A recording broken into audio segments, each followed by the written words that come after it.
This program is brought to you by Pussy Magnets. Put a man on your friend with a pussy magnet. Oh, hey! Welcome, my lovely lumps. Or should I say lovely labs? I don't know, they're both good. I'm so thrilled to have you here in the Labia Lounge to yarn about all things sexuality, womanhood, holistic health, and everything in between. Your legs. Oh, cringe. I couldn't help myself. Anyway, I am your host, Freya Graff, and I am a holistic sex coach and educator and yoni mapping therapist. So basically, I make my living massaging vaginas and teaching people about sex. Yeah, pretty cool. So as you can imagine, we are going to have vag loads of real chats with real people about real shit. So buckle up, you're about to receive the sex ed that you never had and have a bloody good laugh while you're at it. Before we get stuck in though, I would like to respectfully acknowledge the traditional custodians of the land on which I'm recording this podcast, the Menang people. It's an absolute privilege to be living and creating dope podcast content on Noongar country, and I pay respect to their elders past, present, and emerging. Now, if y'all are ready, let's flap and do this. Oh, is there such thing as having too many vagina jokes in the one intro? Whatever. I'm leaving it in. It's my podcast. Don't panic, you're not broken. Your sex education was a piece of shit. Get your flaps out and pull up a couch. It's the Labia Lounge. Hey, my loves. Welcome back to the lounge. Today, I'm super pumped because I've brought someone in to pull up a clitoral cushion and talk all things porn addiction with me today. And it's going to be a double epi because it's such a fucking huge topic. And I think, you know, I've been looking through my questions and all the stuff I want to cover, and we've just decided last minute, let's just do a double episode. So next week, we're going to do a follow-on episode to kind of continue what we started today in order to at least attempt to do it justice, because it's just a huge topic. And I know my guest, Catherine, has so much info and knowledge and resources to give you and to discuss. So over the next 2 episodes, we're going to cover things like the science behind porn addiction, the root cause and what it does in the brain, how to navigate this with a partner or speak to your children about it, some of the side effects and consequences of using too much porn, how to tackle erectile dysfunction brought about by porn addiction, how it affects the partners of those people who do use too much porn or have an issue with porn addiction, and just so much more. There's loads that I'd love to cover. So, we'll get into it. But I'll just give you a bit of a background on my lovely guest today, Catherine, because her accolades are so impressive, I tell you. Catherine Lyell, and am I saying that right? Is it Lyell? Yes, that's right. Yes. Okay, beautiful. So Catherine's a men's health and porn addiction specialist in Melbourne. She's the owner of Integrated Men's Health, where the mission is to educate men on how to live their lives free from the debilitating effects of pornography and reconnect to women. A pioneer in her field and having over 15 years experience, she works to evolve men's consciousness by creating new paths of growth and sexual connection. Catherine's a practitioner, a coach, an author, a teacher, and a business mentor. And her complex healing systems incorporate a number of natural therapies, including, and wait for this bloody list, kinesiology, medical intuition, psycho-spiritual therapy, tantric healing, massage therapy, energy healing, and transformational coaching. And she uses all of these tools in her tool belt to facilitate new directions, thoughts, and behaviours in her clients in order for men to build the tools, skills, and strategies required for long-term sustainable changes. Wow, I'm so excited. And it's just, I'm so stoked that you agreed to be on the podcast. I was looking for someone who would be perfect to interview about this topic because it's something that I'm really passionate about, and I do see the effects of with a lot of my female clients because their partners have issues with porn and erectile dysfunction as a result. And, you know, like you've spoken to over 25,000 men in your career. You're an author, Amazon bestselling author. Yeah, you've got a really holistic and deep approach, which I just find really impressive. So thank you for being in the Labia Lounge today, Catherine. Oh, it's my pleasure. And talking to women now is where we're at.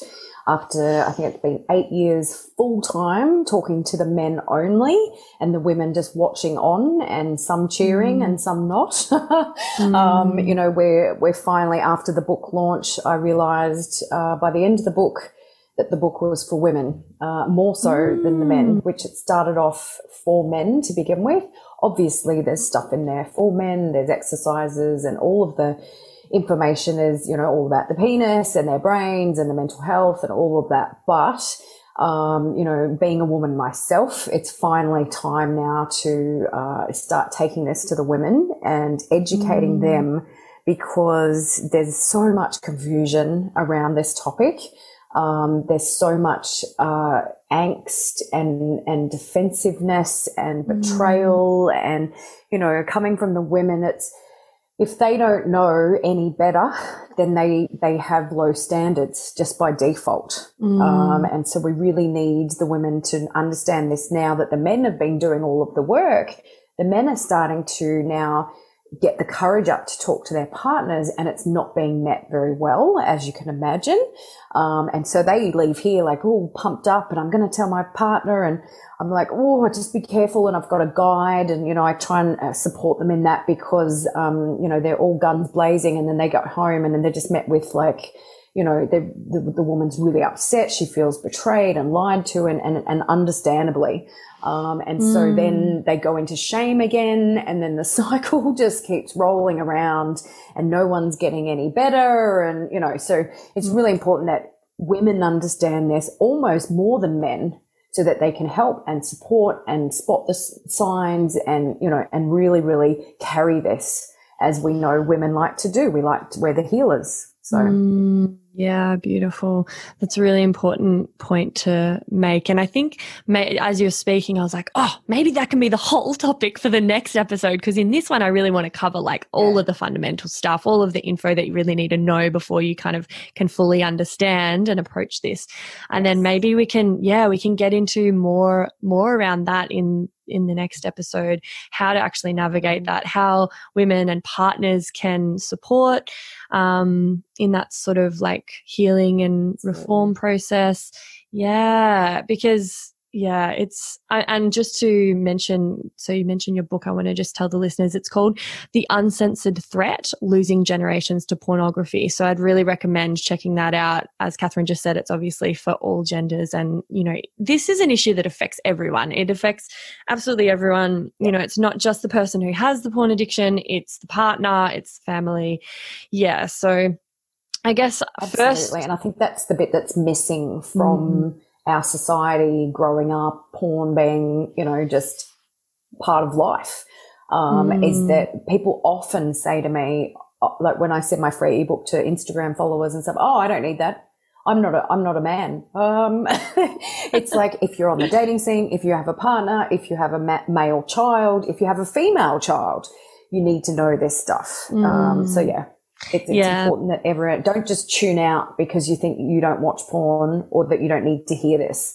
You know, it's sex education for adults is what it is. And so why do you think there's just so much more males that are addicted to porn? Because I assume you don't work with women. It's more like the partners of porn addicts. But yes, is correct. there just a really like huge discrepancy between the percentage of males and females with an issue with watching too much porn? Yeah, so the only stats I guess we can collect, because I don't work with women who watch porn, I have worked with a couple of them, but it's very rare, and those ones were kind of discovered through the couples work that I do.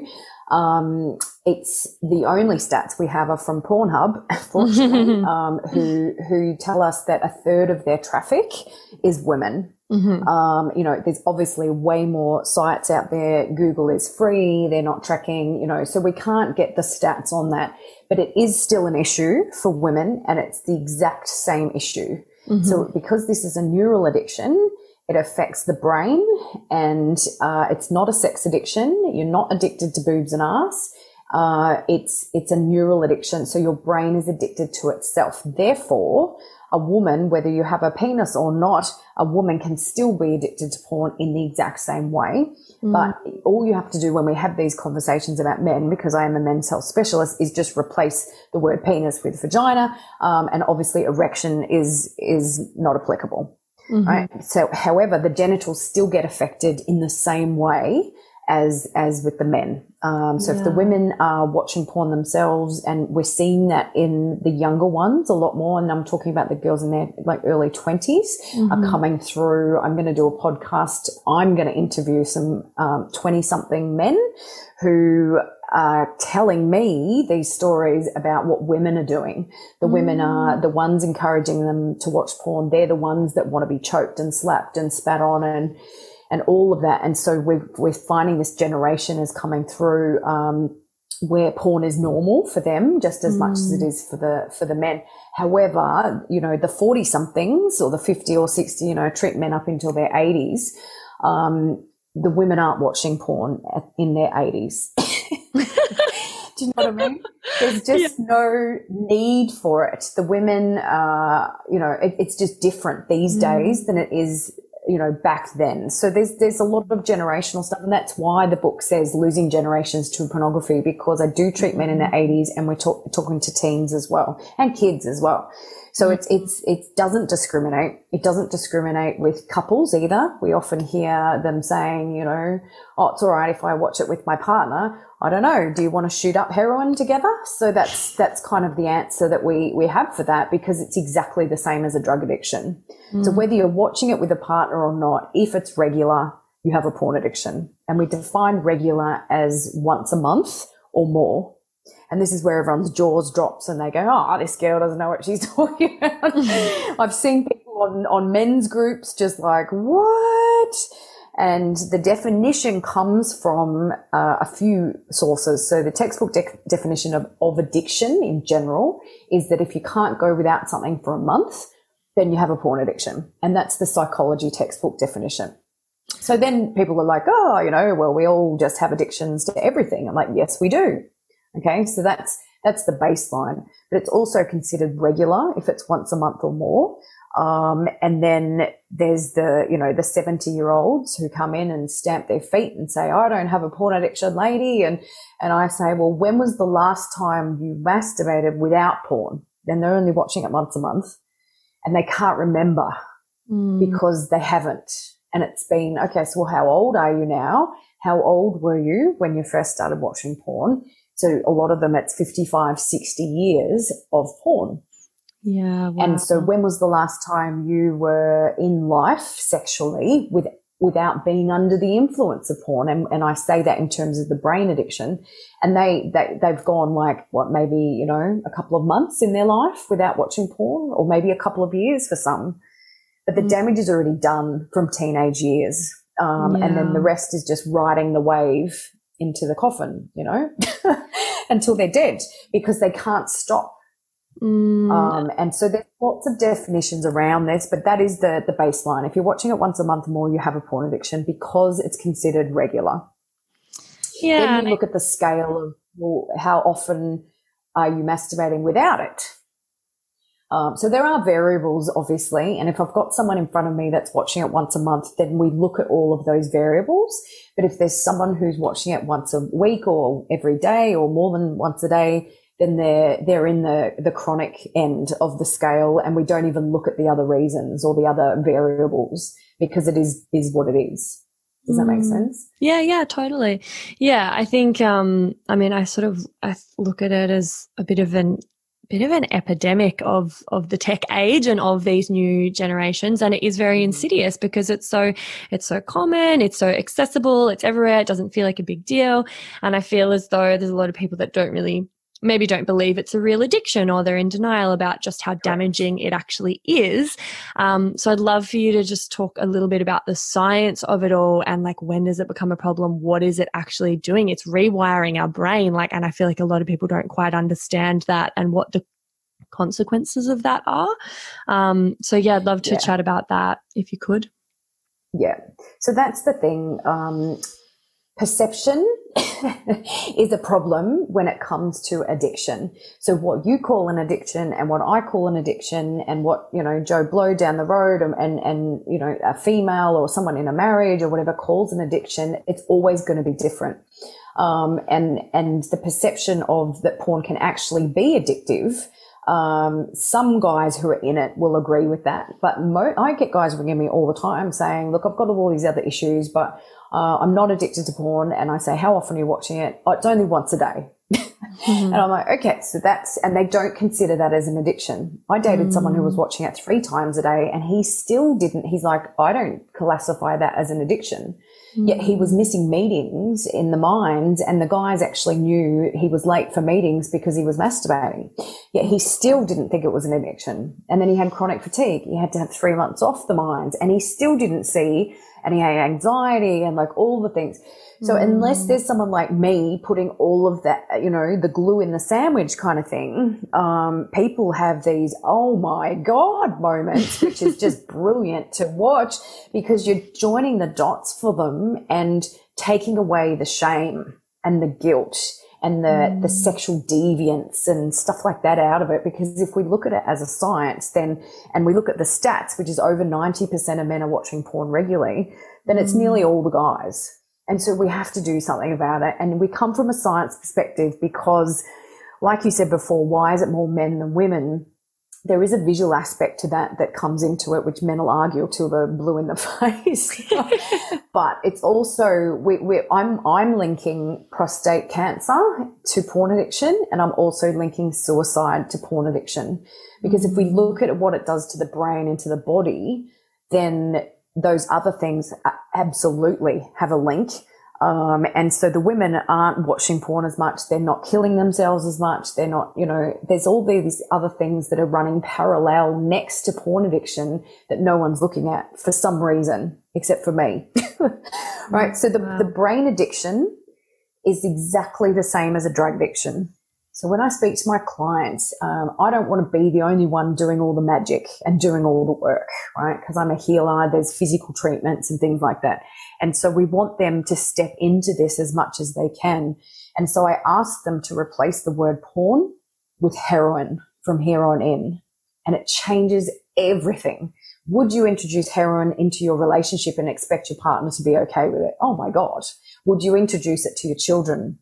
Would you let your children keep doing it if you knew they were doing heroin? You'd step in, you'd do everything you could to, you know, intervene. And so the damage it does to the brain is worse than a heroin addiction, right? And there's scans online, there's scans in my book, there's brain scans everywhere of a porn addicted brain being worse than a heroin addiction. Now, a lot of scientists and that will be like, oh, it's not the same thing, blah, blah, blah. Heroin addiction doesn't last as long as porn addiction either, because they either die, they either kill themselves or die, or they pull their heads in and they shorten that addiction quick smart because it's caused so much trauma in the family and the life and the whatever. Whereas porn addiction just runs until you decide, you know, when you're 80 that you've had enough. So the drug addiction is the hit crash. And the porn addiction is the hit crash. And what I mean by that is when you watch porn, let's say you're 17, you've just got a smartphone, right? Because the guys that are watching porn at 17 for the first time are not the same reaction in the brain as the men who have been watching it all their lives, right? And so that's the dopamine receptors just pinging off their heads like, woohoo, what is this? And we all know that sexual curiosity. We've all seen porn, even if it was like a magazine or like the dictionary, you know, when we didn't have internet back when I was a kid. So anything that had, you know, something sexual in it, a book or something, you were like always sneaking it when mum and dad went around. And, you know, so there is sexual curiosity. We're born sexual beings. We're born with that Kundalini activation and that active, Kundalini there at conception. So not for a second am I trying to be sex negative or diminish the fact that we are curious beings, male and female. But what happens is when you introduce this external thing, you create a situation in the brain that's not natural. Okay, so watching porn once and seeing it and giggling with your friends and stuff, that's one thing. But if you were 17 and you just got a smartphone and you decided to watch it every single day for a week, you would have a porn addiction by the end of that week. That's my personal and professional opinion because of what I see and what I've experienced with gaming and other clients, and I treat teens as well. Right? Wow. So what happens is when you watch porn, your brain produces serotonin, oxytocin, dopamine, and it's like a love cocktail goes off in your brain. And you've also got opiates, endorphins, they're all the feel-good chemicals, and the tunnel vision. Tunnel vision is, I feel so good, like you're edging or you're watching porn for hours, or you've got depression, ADHD, autism, and like you only feel happy, like really happy, like in your body happy when you're watching porn. That's what tunnel vision is. It's this flooding of chemicals and hormones in the body that just feels so good that you don't want to stop. And when you do stop, which is when you ejaculate, it's over and you can feel very empty afterwards, both emotionally and physically, right? So that's what tunnel vision is, if you hear me talking about that. Okay. Oxytocin is the bonding hormone. The bonding hormone is produced in really high levels when women give birth. It's so that you can bond with something that just ripped you in half for 3 days in labour, right? So the bonding hormone is also there when you have sex with people, especially at the start of dating, you know, that oxytocin, the loved up feeling, the lust, but it's also there when you're patting your pets and hugging your children, right? So oxytocin is the bonding hormone. You're bonding with the thing, the person. Unfortunately, with porn, you're actually bonding with porn acts, right? And gone are the days of Debbie Does Dallas or knowing the names of any porn stars and meeting them at Sexpo and, you know, all of that stuff. So you're not bonding with the woman, you're bonding with the acts. And some people end up with fetishes, and obviously people are like liking certain things over other things. And so they're bonding with that. What's happening in the background of that is your subconscious mind, right? Not your conscious mind when you're waking and doing and concentrating and thinking, but your subconscious mind, which is what repairs when you're asleep. It carries all the beliefs, the sabotages, all the bad stuff, basically, all the programs and your experiences and stuff. The subconscious mind thinks that it's happening to you because you're having a chemical reaction. Right. So because you're feeling good and your brain's releasing a whole lot of chemicals and hormones while you're watching porn, the subconscious mind thinks it's happening to you. And so this is a whole other episode on why men are turning away from their partners and withdrawing from sex. That is why. And this is where my research is going to continue with the women and stuff, is the oxytocin. If they're bonding to everything they've seen, then they turn to you and your vanilla sex, no matter what you do, unless you're like, you know, you got whips and chains hanging around, you're hanging from the rafters, you're considered in their brain, not their personality or their decision or judgment, but their brain sees you as vanilla sex. And so they can't get it up. They can't stay present. They're not getting turned on. They can't it's like they can't orgasm. They're not sensitive and they feel agitated. And some of them are actually masturbating to porn after having sex. Right? So that's the oxytocin. The dopamine is the addictive hormone. The dopamine is why we can't get off our phones, because it's all these little red numbers and text messages and comments on social media and likes and it's like, woo! And each time it's like a little hit of someone loves me, I'm getting attention, this is exciting, it gives me something to do on the boring bits in a movie, right? So that's the little dopamine hits, because when we turn away from our phone, we're bored, we can't concentrate, we can't stay focused, and you're always touching your phone to see what's happening in there, right? But porn is amplified the phone by 1,000%, and you've got what's happening in your brain with dopamine and porn. And so we call that the novelty drug. It's I like what I see and I want to see more of it. And dopamine works with the hindbrain, which is the impulse part of the brain that says, I didn't die from this yesterday, even though I nearly got caught, say you're 17, right? Let's do it again tomorrow. And the impulse part of the brain gets quicker and quicker and quicker. And so your cycle of watching it once a month, watching it once a fortnight, then it's once a week, then it's once a day. That's what's happening in the brain. Your dopamine receptors are getting worn out by all of the dopamine being produced in the body because dopamine kicks in before you even sit down and watch porn. The dopamine kicks in when you know you're about to leave work, if you're in a cycle or a habit. It kicks in when your wife messages you and say, I'm taking the kids out for a bit. Woohoo! The brain just like fires up. It's porn city when I get home, you know, or it's like 4 o'clock and that's what time you leave work and that's when you watch porn, or it's first thing in the morning. So the dopamine is not just while you're watching porn. The love cocktail is, if you just watch porn all your life and never masturbated to it, you would not have the addiction that you do. It's when you couple pleasure with something, it becomes, cemented and hardwired into the brain. Yeah. So the other one is serotonin. Serotonin is the happy hormone. You get to feel happy when you watch porn. Everyone knows that. And so this is the hard part, because how do you take something away from someone that feels so good? With drug addiction, you end up looking pretty bad, feeling pretty bad, you know. You're lying, you're cheating, you're stealing money, you might be living on the streets. Do you know what I mean? So you've got like a good reason to give that up. But why would you give up porn when you know, it feels good? So anyway, you've got these love cocktails firing off. Say you're 17 and the first day you've got that hit. What then happens is those chemicals and hormones have to come down.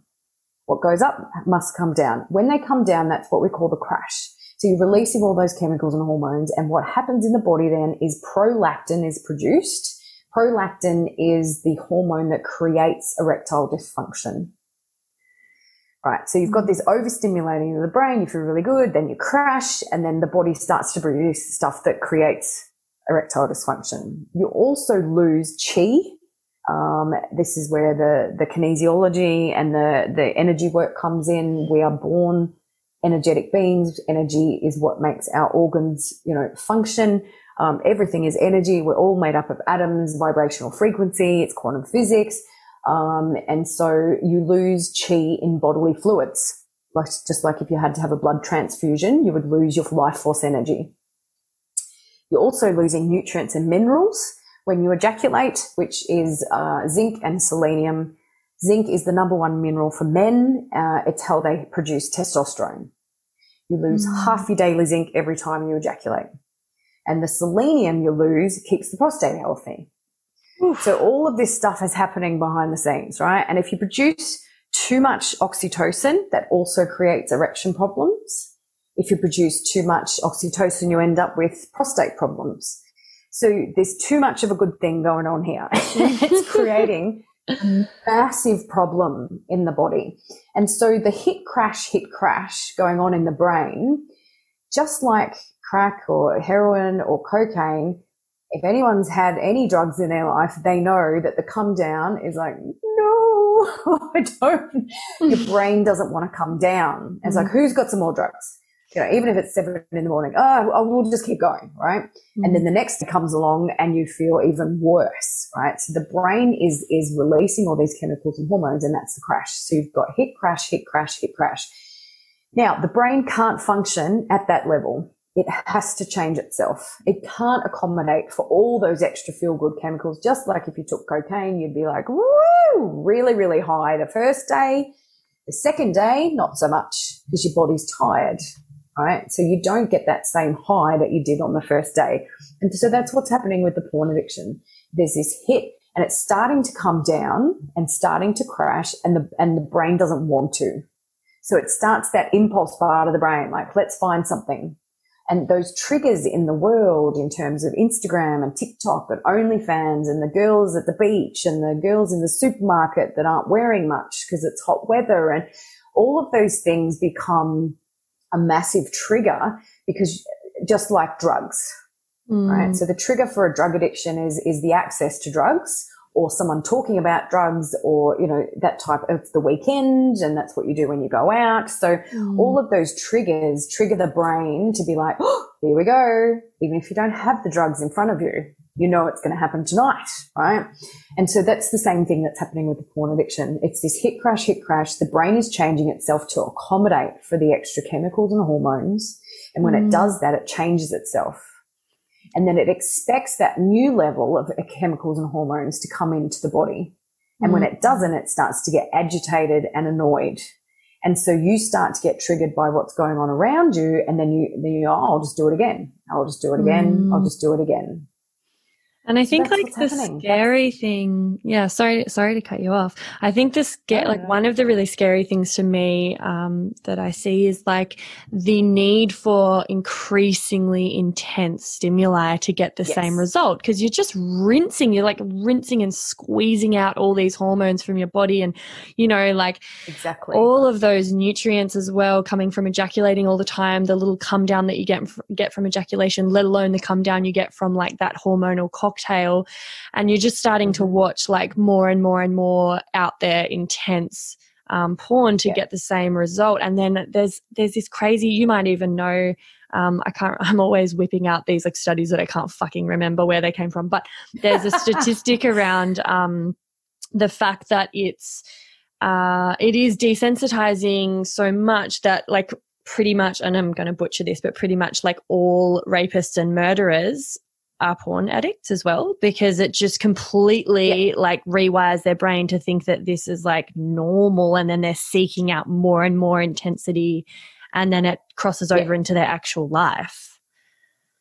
Yeah, so a porn addiction has to turn into something else, and I'll just say that again because it has nowhere to go, right? So when you treat the brain like that, let's forget about the content, because we never discuss content in my sessions because it's irrelevant. Because you can be watching what's called ethical porn with your partner all the time. You're still having that love cocktail fire off just like anyone watching violent porn. Now, the violent porn, we don't even go into that because all I'm interested in doing is getting men off porn, because their brain is addicted to itself. And so we have to get them off porn. Then we can look at all the triggers and all the weird stuff that they've done or want to do. Because I get men contacting me all the time saying, I'm on dating sites, I don't know what's going on, I'm getting massages, I'm at sex parlors, I'm,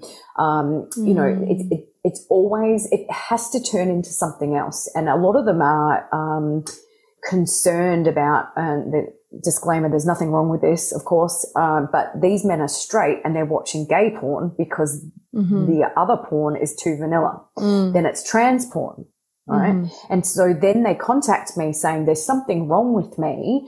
I've been meeting up with transgender, women or men, or, I'm meeting guys in toilet blocks and they're humiliating me and there's violence, and that's the only way I can come.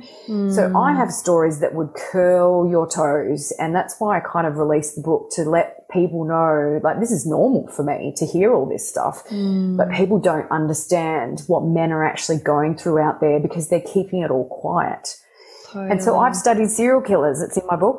That was one of my favorite chapters, because I've been not realizing, but studying serial killers all my life. And that's what I do to relax. I watch serial killer documentaries on Netflix. And so I started to, when the Ted Bundy started to come out, that stuff where he attributed his violence and sexual violence towards women to pornography. And he said, there's a quote that's in my book that he said something like, I'm surrounded by sex offenders and serial killers, and not one of them doesn't have a porn addiction, right? That's where it comes from.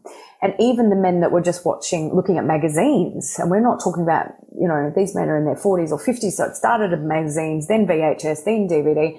It's not what you get today. So if you're a 17-year-old stepping into a porn site, this is where the mothers come in, and I say, the porn that you think is out there, where people are dressing up in bunny suits and cop outfits and from the 80s, that's not what they're watching, right? Yeah. And if I tried to watch a documentary there was a famous porn star that did a documentary, it was on Netflix. I started to try and watch it, and I actually had to turn it off. I just couldn't. They were showing scenes which were choking and just, I'm like, oh my God, even with the stuff that I do, I'm too sensitive. I can't watch that. So trauma comes into it. Now, these men, we're not saying they're bad men, right? This is the problem. Their brain is damaged. The part of the brain that gets damaged is the frontal lobe, which is where your mental health comes from. So depression, anxiety is what gets damaged, and that's where that comes from, is the frontal lobe. Decision making, focus, concentration, memory, emotional expression. So you know how we all say, oh, men can't ask for help and they can't talk about how they feel. Well, guess what? Some can, and they're not the ones watching porn. So we have to look at all of these things that are happening, and it becomes part of your identity, because that's the part of the brain that controls your personality. Wow. So, you know, they're seeking out these things that they don't want to do, you know, and I'm not letting anyone off the hook, by the way. I don't believe in cheating or anything like that, but I have the compassion for these men who are ringing me up, wanting to kill themselves, cheating on their wives, seeing sex workers, doing things that they're like, what is wrong with me? And they have to live with that every single day, with all of these urges that are ripping their brains apart, whilst they're trying to keep it all a secret, whilst they're trying to hold down a job. Yeah, you know, wow. It's like a functioning alcoholic. Yeah, that's reminding me of a guy. Have you heard of Craig Perra? He's another porn addiction expert. He's from the States, and he sort of has a big story about his history with it, and how he was seeking out, you know, he kept losing his jobs, and he was seeking out sex workers and all of these things, and just not wanting to do it. But it just had gotten to the point where he was, so unwell and so unable to get that same level of, and so depressed, like very suicidal. And anyway, he's sort of turned his life around, and he's working with men. He's got this really unique approach, and it's fabulous. And he's sort of always saying that, like, it's never like the sex. It's like the behavior involved in the porn addiction is never the primary or like root issue. Rather, it's a numbing, it's a coping, it's an escaping mechanism, and it's just a symptom of a deeper cause. And he's always saying that is usually, it always comes back to low self-esteem and a lack of self-love.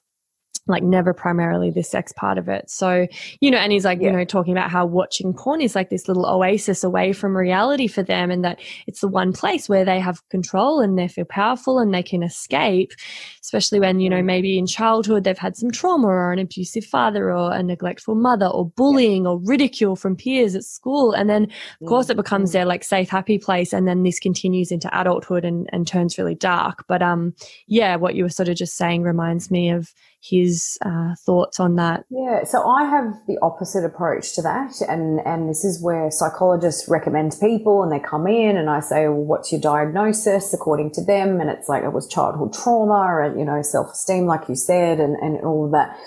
After all the years that I've worked in this and seen what I've seen, I don't actually agree with that, because if it only takes a week of this neurochemical addiction to occur, and then after that are all the secondary triggers, which are the self-esteem and stuff. So the porn addiction itself, the brain addiction, causes the brain to change, causes the brain damage, which then causes the mental health issues.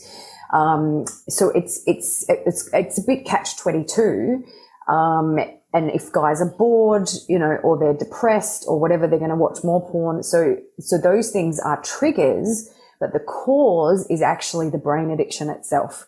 Except for, we look at trauma in childhood, definitely. However, unless it occurred before they saw porn, then it's not classified as the cause, right? So access to porn causes a porn addiction. And everyone says to me, this isn't true and that's not.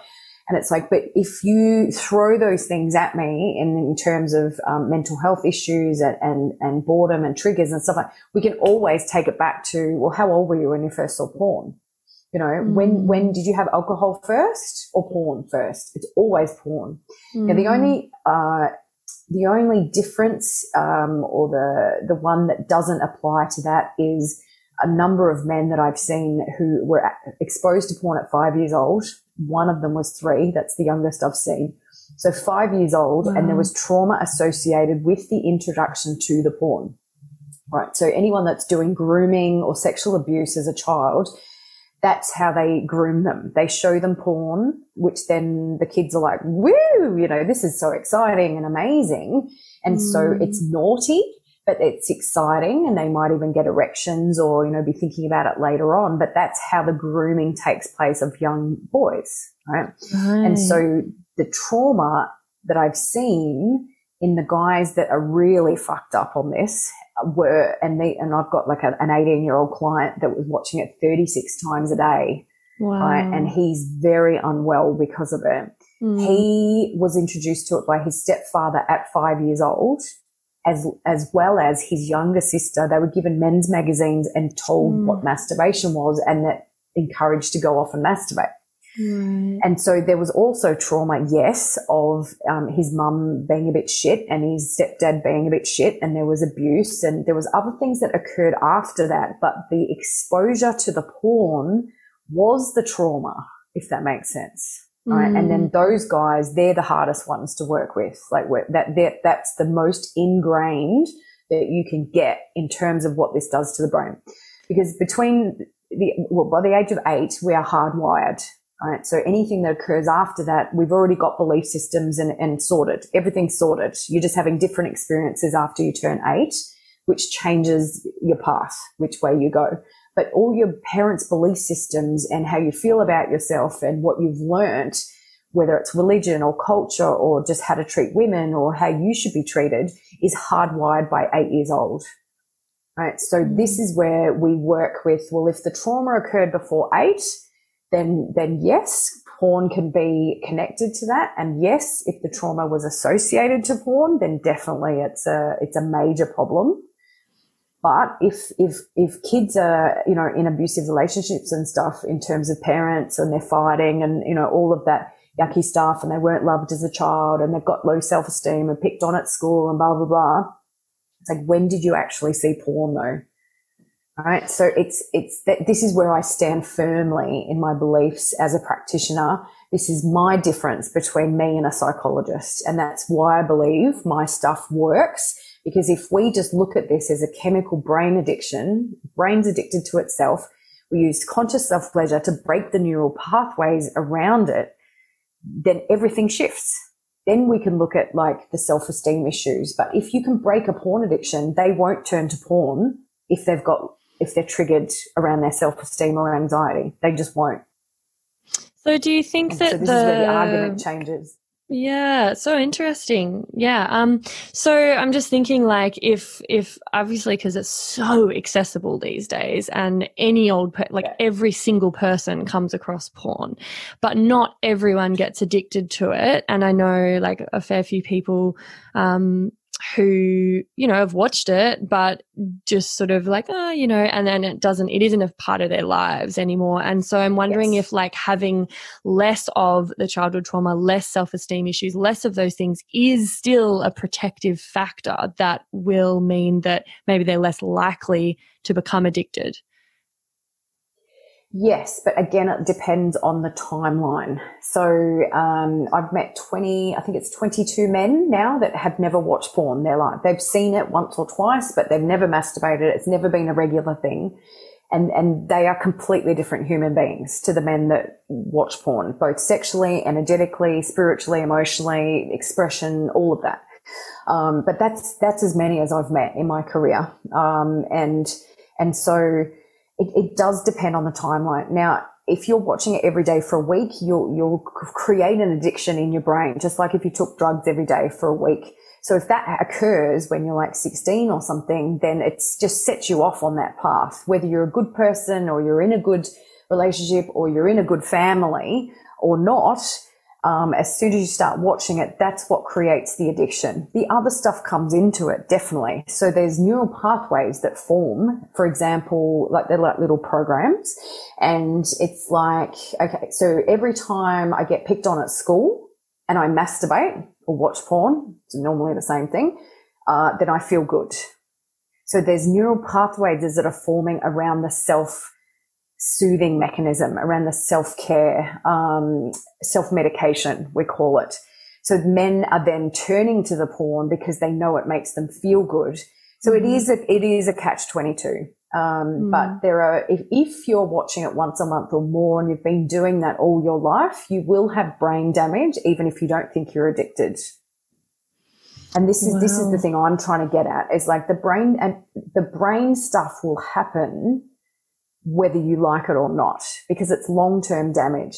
And what you then do is you treat women differently, or you associate masturbation with porn, right? So the hardest guy to crack is the one that's never, ever masturbated without porn, versus the guy who's masturbating, I don't know, 20 times a week, but only 5 of those times he's watching porn, right? So it's the neural pathway of porn and masturbation and orgasm and ejaculation all being lumped in together that causes the addiction to be worse, if that makes sense. Yeah. And I understand why you are so gung-ho and passionate about this, because I think it is so damaging and insidious because people don't realize or understand how dangerous it is. And so it's super normalized. It's almost encouraged. It's just this like totally everyday part of life and society for a lot of people.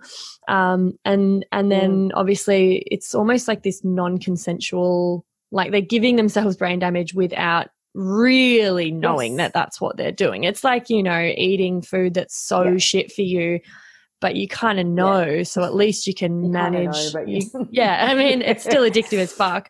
But if you've got that knowledge, you can put some things in place to mean that, oh, maybe only once a week I'll eat that donut or pizza or whatever. Whereas like the masturbation with porn thing is just like, that's a no-brainer. I feel like most teenage, and there's this whole, like, just it is such an epidemic, like now with teenage boys and the stats coming out about, you know, them not being able to get, like teenage boys with erectile dysfunction as early as like 14 because of porn use, which is really scary. I talk to 13-year-olds a lot on Instagram. I've learnt over the years to ask straight up how old the people are that are talking to me, because they might even have a no-fap account or something, and I just assume they're men and they're not. So I've worked out it's an estimated 50 to 60% of the people that contact me on Instagram directly are underage. And I was like, holy shit, I thought my following was men, you know, and women obviously, but I didn't realize these kids are, you know, they speak quite well. And I speak to a lot of foreigners, you know, I've got a massive Indian following. So sometimes communication isn't great. So you can't assume anything though. You can't assume that therefore that's a foreign person or a child or whatever. Yeah. And so I can't help them either. They can't tell their parents. The parents can't pay for me to see them, and I can't treat them without the parents being, you know, involved. So there's a massive problem there. And I talk to, like you said, 13, 14-year-olds who are impotent. They don't even know what the word impotent is. I've had to do a lot of sex education training, very tiptoe training, you know, treading on eggshell training, you know, and this is the thing, start teaching your kids what their penis does and doesn't do. You know, like sex education is such a, this burden, and parents are like, am I doing it right? Am I not doing it right? You know, we grew up with no sex education at all. And so you had no idea what your body parts did, what anyone else's body parts did. And so it just sets you up for the most awkward life in terms of your sexuality. And you're just always trying to find your feet all the time and get over the anxiety and the lack of confidence and the nerves and stuff, because you actually don't know what's going on. So sex education starts with bodily functions, not intercourse. You don't have to talk to your 4-year-olds about how babies are made unless they're asking, of course. But, you know, have you explained to them what the body parts are called and how they work? You know, little kids are rubbing up on things. And they don't understand what they're doing. You know, we've seen kids and everyone kind of, we just kind of look the other way. They're in the middle of the lounge room and they're rubbing up on the poof, and, you know, kids are getting erections, and so no one knows what to do. But these kids are contacting me, which is great. But, you know, I'm trying to collaborate with some people that are already working with teens and kids so that I can go in as a guest speaker rather than me coming in as a one-on-one, you know, practitioner or therapist.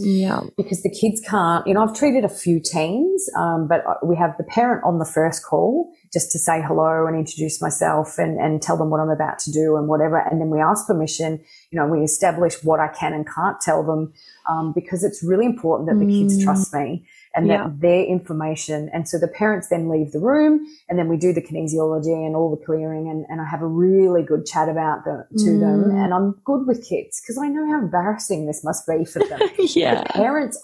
But the parents don't know that's why they're contacting me, right? So it's never that. The parents are like, my boy is this, my boy is that, and he's distracted and he's got a gaming addiction. So that's a flag for porn addiction, by the way, if anyone's listening. Yeah. Your kids, anyone that's got a gaming addiction is way more likely to end up with a porn addiction if they haven't already, because the brain is already wired exactly the same already. All right. So, and so drinking is next. And what's next? Because the dopamine receptors aren't, kicking in. So what else can I do to either escape more or pump up more? And so that's what happens. So the kids are all impotent. They've never kissed a girl. They haven't even had sex yet. They're impotent. They've got performance anxiety. They've got huge other, social anxiety and anxiety around school and stuff. Their brain is brutalized from what they've been doing. And they haven't even left high school yet. Yeah. And the girls are like, we've had, I think it's like a 400% increase in sexual wounding of the genitals in what doctors are seeing. Oh, even the cops have declared it a global epidemic. This is before the big pandemic. It was declared by the police and the GPs. Now, you know that it's a pandemic. If they're admitting it. Yeah, if they're admitting it and the cops are attributing it to sexual violence, increase in rape. There's been a 600% increase on child sexual abuse. That's really common now. Domestic violence has the largest, the stats around the largest demographic of men with domestic violence. The increase of what they're saying is the young men between, I think it's like 16 and 25. Yeah. And they attribute that to porn as well. Wow. So, women are not walking targets because we don't want to come across as, generalizing and the rape culture and whatever, but that's kind of what's happening. If you research the levels of sexual violence, the Me Too movement, the sex trafficking, like all of the aspects of what this brings to society, you have to worry about your children. And, I've worded up my daughter all the way through. She's amazing. She could be a sex therapist. It's like her and I are like off that show, Sex Education. I'm the therapist and she's the one doing it at school. She's not scared, and she's chosen an amazing boyfriend now, and he understands, do you know what I mean? So you've got to give your kids the most amount of information that you can around this. And I'll just add in that erectile dysfunction. Schools are addressing porn addiction, which is great. They're talking about the reality of porn porn versus reality. They're talking about consent and boundaries, which is all very, very important. But we are so far past the conversation around porn isn't real, way beyond there. If you're not talking to them about the brain damage and the erection issues, then you're not addressing this, because kids don't, if you say to a kid, I really want you to treat this girl better, and porn is going to make you do things that you might not do, they can't resonate with that because they haven't done anything bad. They don't think they're a bad person. It's like telling a guy you've got a porn addiction. He's like, oh no, I haven't. Do you know what I mean? So you can't argue from that point of view. You can only train them up and say, treat women well and blah, blah, blah, blah, blah.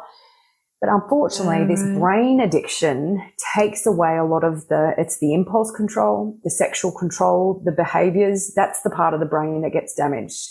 So these boys aren't going to associate with that argument, if that makes sense. If you're not saying to them, your dick is going to be limp by the time you leave high school, you won't be able to have sex, and your brain will be damaged, you'll have social anxiety and performance anxiety. Don't have sex, because you will get pregnant and die. Don't have sex in the missionary position. Don't have sex standing up. Just don't do it. Promise? Stop watching porn. That's what it's going to do to you. Then what, you've got to scare them just a little bit. That is just a little bit. such a perfect. So I don't know if you've heard. I've got a segment called "Get Pregnant and Die," and like I use a soundbite from I use a soundbite from Mean Girls, which is like the kind of coach doing a sex education class, and it's just like, if you have sex, you will get pregnant and die. I put it in post, so like I will have slotted it in by now, so everyone can have heard it. But this is like, it's so funny because that's like such a good. You're talking about like, well, you can't tell them this because it's not going to really compute. And then I was like, okay, about to ask you, like, what would you say? It's like, well, if you watch too much porn, your dick's going to get fucking limp and you're not going to be able to. So yeah, I love that. Yeah. You've got to be real about it. It's happening. Yeah. And like I said, I've treated 17-year-olds that didn't know what impotence meant. Now, they don't know any different. They are not talking to their mates about their penis not working or working, and they've got nothing to compare it to. So if you've got like a 27-year-old that just starts watching porn because he's just come out of his marriage, or, something's happened and he's single and a mate sent him something and he starts watching porn, he has erections his whole life to compare to. I call them angry erections, like really angry, like, here we go, I'm going to explode, right? That is, are you okay? Are you about to have a stroke, right? That's the angry erection. Yeah. And someone that doesn't watch porn knows what that is. And someone that does has maybe seen it occasionally, but it's definitely not something that they're used to. And so we are conditioning boys to not know what their body's capable of. That's the danger as well. So they're ruining it before it's even developed. Yeah. And how would they know? They might be thinking their whole life, it's only ever a semi, and then they start blaming themselves. The the girls that they're with, they start blaming themselves, thinking these guys aren't attracted. This guy isn't attracted to me.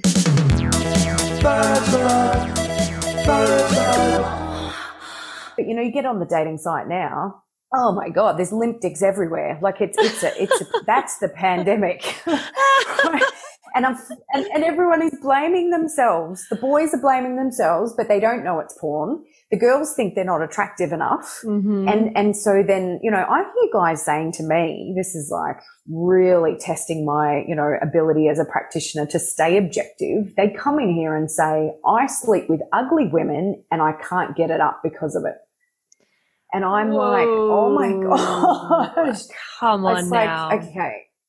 Exactly. So I'm like, so I just say to them, why are you sleeping with ugly women to begin with, right? If that's what you're describing them as, why are you sticking your penis in them? Like, where are your standards, buddy, right? So I push it back on them, like, stop talking about women like that. But that's kind of my backhanded way of saying, hang on a second, buddy. This is your problem. This is, this is what you're creating in your body. This has nothing to do with the women. And then I say to them, does the woman know that you think that she's ugly, but you're fucking them anyway? And they kind of take a step back and they're like, oh, and I'm like, yeah. Yeah, how would that fucking feel? Oh, God. Exactly. So there's a whole lot of stuff in my field that, I couldn't talk about. I get slammed of, if I talk about men in this way that we're talking about now, they're like, oh, you're meant to be a healer of men. How can you bag men out? And I'm like, I don't know. Every time I get sexually abused, how do you think I feel then? Yeah. Let's look at this as a 360-degree issue. Yeah. With no, like, he said, she said. It's like there's toxic masculinity, there's toxic positivity, there's toxic spirituality, and there's toxic, femininity as well. Everyone needs to take a good hard look at themselves and start, working out. The book that I first wrote was what your mates don't tell you about porn and why your dick doesn't work. Right? Oh, my God, great title. Yeah, and everyone was like, oh my gosh, like, who is this person? And I had a nervous breakdown because my coming out and being a pioneer in this field, I was all gung-ho and, using the right terminology and trying to, actually polarize people on purpose because it was important. And I just got attacked because people weren't ready. Totally. Information. I can totally see how that would happen. Like, I mean, we were chatting a while ago before this interview, and I remember you saying something about how sometimes you get interviewed by men and then they get triggered by what you're saying. Yes. Yeah. It's awful because you can feel it. And then I get a little, like, you know, I've had PTSD in the past, and so I can get fairly triggered. I always ask people lots of questions before I go into an interview because I want to know what their intentions are. Because I've had men not believe anything I've said so far in all of my research and then get me on air with the intention of trying to pull me down, and the energy around that. Exactly. You just made the right noise. It's so yuck. And I've had to, like, you know, contact them and say, pull that interview down. You know, we're not doing this, like, and so it's very difficult in the podcasting world in terms of intellectual, you know, property. And I've been put on the spot before, and people have then published those interviews, and you know, you're kind of walking into a trap a lot of the time, unfortunately. And that's why I'm so excited to be talking to you today and to the female, you know, audience, because it feels safer for me. I feel more supported.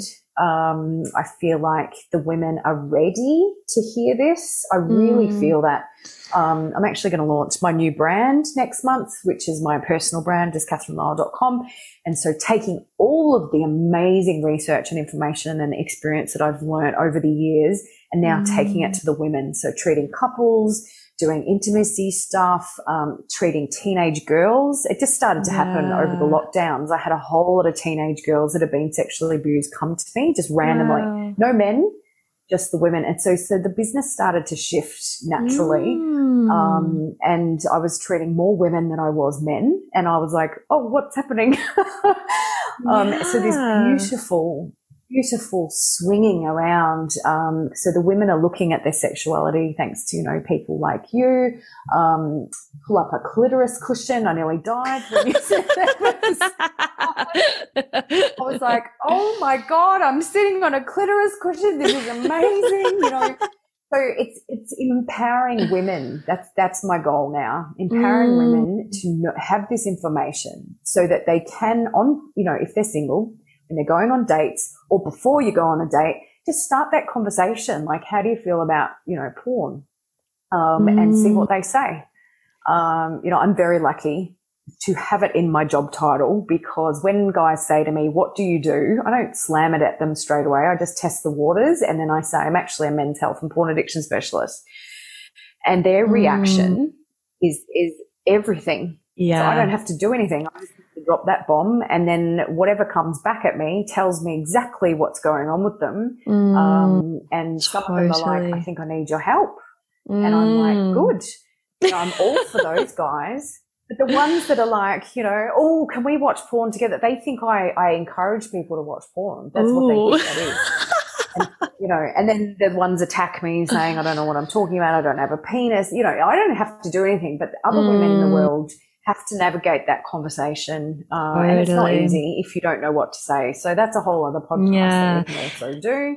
Yeah, well, I'm keen to launch into that on the next episode for sure, and also chat about things that, you know, men can do. Just I guess we sort of covered all of the like ins and outs of how it works in the brain, and like this is what it is, this is the damage it's doing, and then I want to just go for the like, all right, what do we do about this in the next episode? Yes. And I love that you're focusing on the women now. Like I love, you know, this podcast is exactly that. It's supposed to be a safe space. It's supposed to be, you know, a non-judgmental couch that you can just sit on and fucking talk about the shit that no one's talking about. And like so many, I think the evidence is just everywhere now. And even if people aren't talking about it openly, like if people hear this, and women in particular might hear this and just go, oh, actually maybe that's why his dick is never quite hard, and maybe you know, maybe this is and like I feel so I love the tip to like, okay, before you actually start dating someone, like suss that out a little bit, because it's so funny. I remember one of one of the first times I was hanging out with my now partner, Lockie, and we were just wandering around the bush, picking mushrooms. It was super lovely, just chatting about all sorts of stuff. And I still remember it so clearly because I was pretty floored. But I asked him if he watches porn. And he doesn't, like, he watches a bit here, you know, he has in the past watched a bit here and there, but it's not something that he couldn't remember the last time he'd actually watched any porn. And I was just like, whoa, what the fuck? That's so rare. And also I'm like going to marry you. Which was he wearing a unicorn shot suit? Yeah. And that's the thing, because we've grown up thinking it's normal. And so when we do discover that information by accident normally, if not like at all, I wouldn't have a clue if my exes watched porn. And that's I do know now in hindsight. I'm like, ooh, there was a limp dick there. There was another one there. There was aggression there. There was brain damage there. So now in hindsight, I can go back and go, oh, yeah, I see it now. But it wasn't, you know, and I've never, ever, and I have asked every single man I've treated or spoken to, have you told your partner? And not one of them has said the frequency, the where you're doing it, how often you're doing it, and you know how long, and like what you get off on it, and like the actual ins and outs of it. Not one person. So it's like this secret. And guys will be like, oh, she knows I watch it. I'm like, yeah, but does she know what you just told me? No way is what they say, you know. So we need women to stand up and ask some questions, but also not feel like they're being needy or insecure. Or having, you know, you can have a strong boundary around this. I won't date anyone that watches porn. But as I said, if there's a couple of guys that are like curious about it, what I do, and they're like, hang on a second, what do you mean? Can you give me some more information? And then I'm like, well, I've got an ebook if you want, you know, just read that. I don't have to be the practitioner. You can just read this stuff. And then they come back to me going, I had no idea. How do I get rid of it? Right? They're the guys that you want to date, right? Yeah, and totally. The ones that don't watch it. But the ones that are saying, you know, encouraging, they're like, oh, I watch it every day. It's amazing. And you're like, great, see you later. You know, so you've got to kind of, this isn't about judgment. And this is where we've got to be really open about and transparent around communication, around sex and intimacy and all of that as you go into dating and in a relationship. Because people don't. And so it's this big taboo elephant in the room and no one's saying anything, and like his penis isn't working but no one's saying anything. You know, I know guys that have had limp dicks for years and years and years and years and years, and they've never had a conversation around it with any partners. Wow. And so it's just this massive elephant in the room of like, you know, the girl's going down on them. It's not quite working. They're starting to think about it. So of course it's not going to work now. And then they come back up and then like, well, then what do you do? You know, and that's very, very common. And the men don't know what to say. The women are like, just kill me now. I don't know what to say. I don't know what to do, because the women don't want to hurt the men. They don't want them to feel inadequate. You don't want to embarrass them. You don't want to laugh.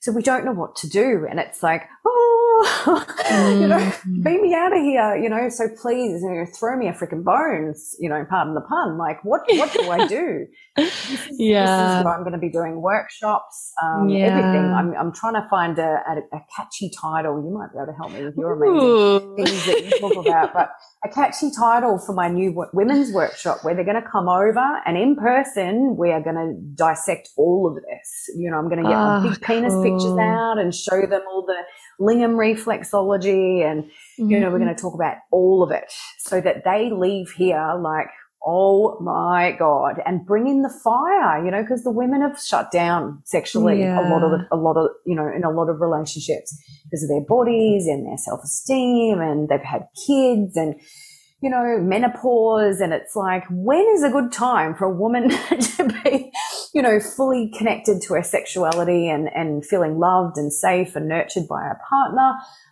And people don't talk about that either. So they just sweep it under the rug, have the children, and next minute they're retirees and they're not having sex. And it's like, what? It's a shit show, isn't it? It's a disaster. And I think like the communication skills, like that we're just like commonly lacking, and because there's so much shame and stigma around stuff like, porn or erectile dysfunction, like we just suck. Like as a culture, we suck at communicating about these things. And like, I'm not saying like it from a judgmental place. Like if you get a limp dick, then fuck, it's not really your fault. Like in a way, because you've grown up in this society where like you've just had a screen handed to you. There's porn around any corner you choose. Like, and we're not taught about sex education. We're not taught about relating, like communication skills. It's just a massive blind leading the blind situation where we're all fucking traumatizing one another and no one's fucking talking about it. And that's why I have a bloody podcast. Exactly. And even the porn addiction coaches and the psychologists working in this area, the solutions that they offer are shit.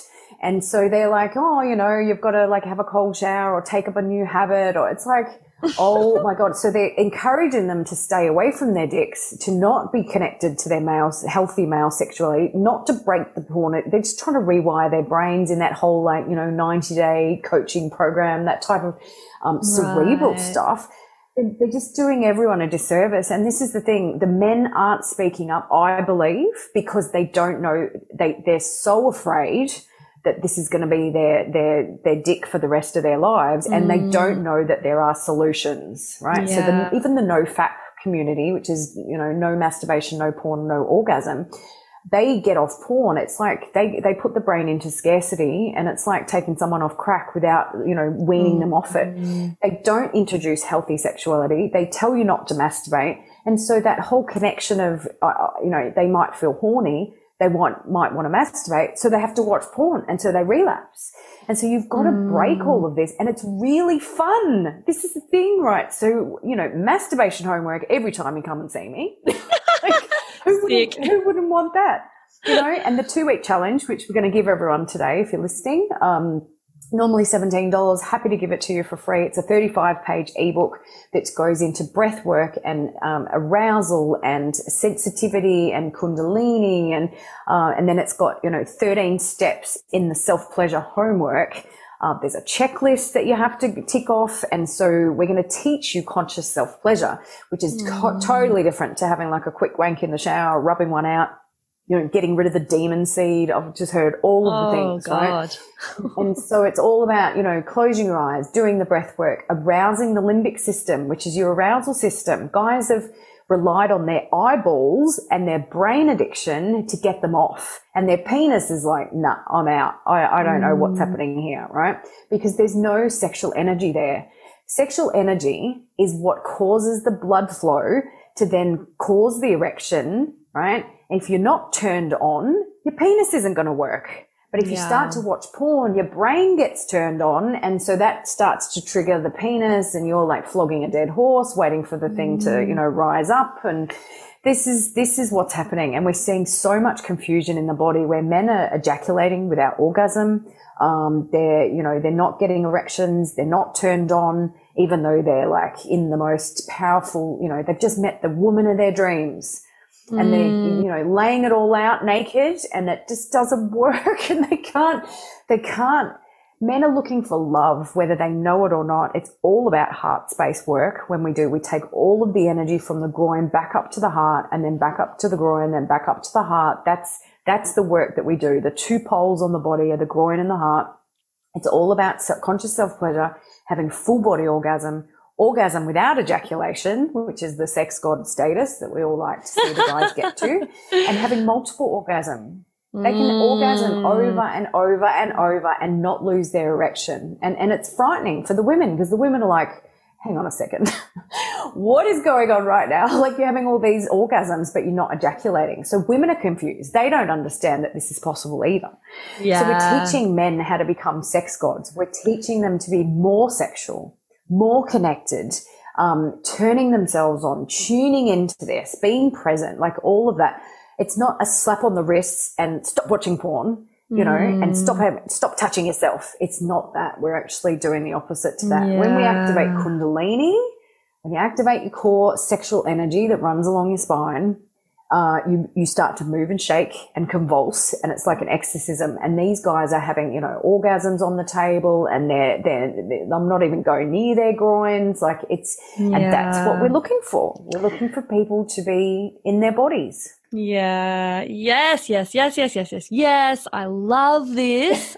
I'm gonna call it there for this episode though, because I'm like, oh my God, I've got a million questions flooding in, but I reckon to kind of keep it neat and tidy, we go into that deeper next time. I can't wait to talk about, like the solution to this and the things that we can be doing if we have a porn addiction. Or I'd really love the topic of like, all right, if you've got a partner, especially if you're a woman and you've got a partner who's having struggles with this, like how do you talk to them about it? How do you support them? How do you help yourself and not let it kind of affect you and your own self-esteem and things like that? So I'd love to revisit if we can book in a time, but just to leave people with a few resources to go on with, and highly recommend, I'm going to make sure I'll publish the next episode following this episode. So I've recorded this a fair bit ahead of time, so we'll figure that out. But they'll be back to back, and I'll put a link. So what we're going to do is the link to the freebie that Catherine mentioned, the ebook.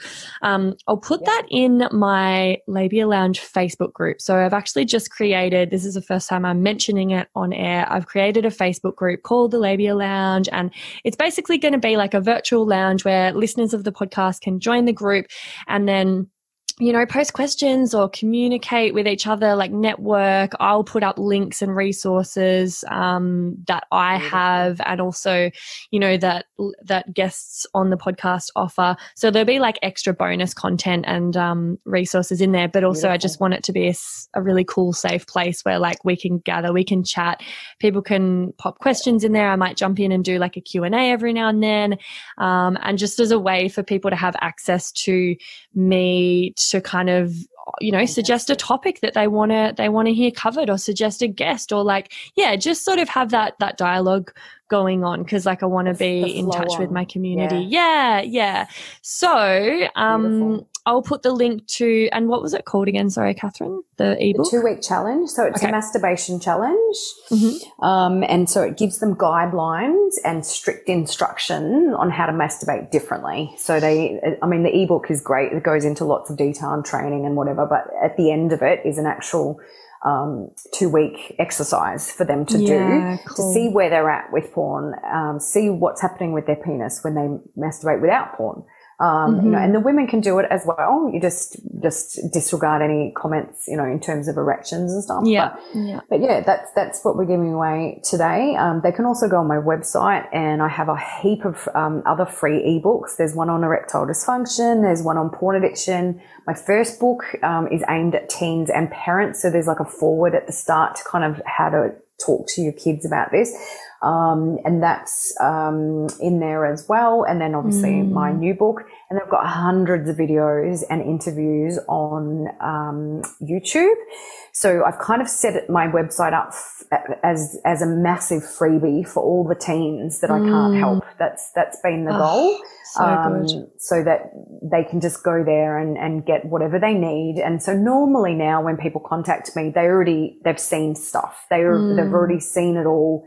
Because people want to know, who is this chick, like what does she stand for? And so they do the research, and then that way I don't have to waste my time. They're not wasting their time. Everyone's, people contact me all the time saying, I read your book and I've just quit porn. I didn't even come and see you. And I'm like, amazing.